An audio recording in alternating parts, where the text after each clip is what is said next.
مرګري پرتان سراوټي دا مختلفونه نو په دې لحاظ سره نن خوشاله دا په کوم طریقې سره کوو او زه امید لرم چې دا جلسه کامیاب شي. زه دلته به هغه مختلف هغې کې کوم دی چې زما ضرورت وي زه هغې ته تیار یم ځکه چې دې هغې لپاره چې مونږ میدان ته وځو هر یو د صوبې او د مرکز هغې میدان ته روځي او د خلکو سره میټینګونه وکړي. نو زه امید لرم چې دا به ډېره کامیابه وي.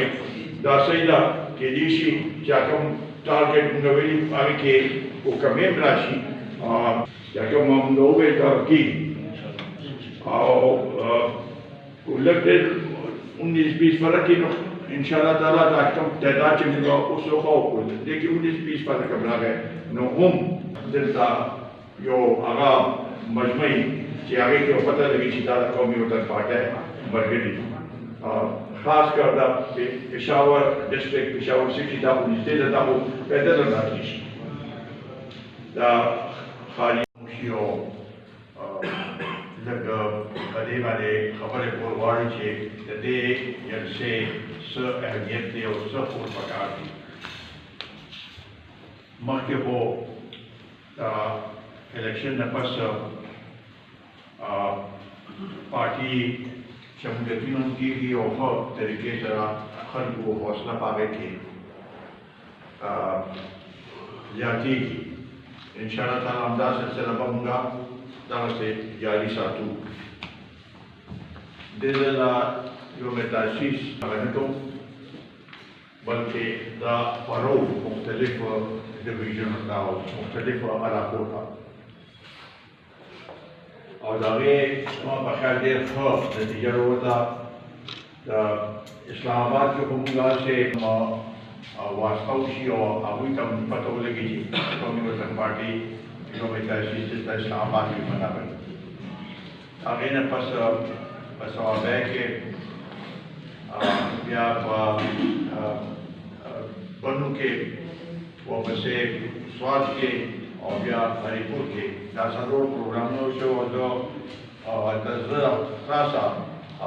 مبارکبادي پیش کوم ټول کارکونانو ته او ورکرانو ته چې کوم بھرپور طریقې سره دا څلور پروګرامونه وشو زه په هغې باندې ډېر خوشحاله یم او تاسو ته مبارکبادي درکوم. د نور ملګرو چې چونکې دا 22 تاریخ د دې پېښور جلسې بنیادي مقصد دا دی یو خو زمونږ د پی ډي اف چې کوم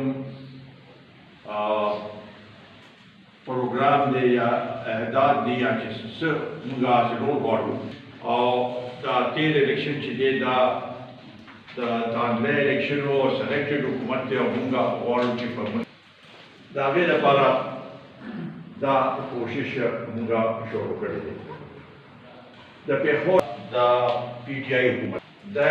اووم کال وشو چې د هغوی حکومت ته پرې صوبې کې او هغوی چې څه صورتحال جوړ کړی دی نو د هغې خلاف یو بھرپور اجتماع چې وشي نو دا په هغوی باندې یو قسم نو کانفیډنس دی عدم اعتماد دی او دا هر ځای کې هر یوه جلسه چې کومه شوې ده هغه داسې د خلکو د توقعاتو نه زیات هغه شوې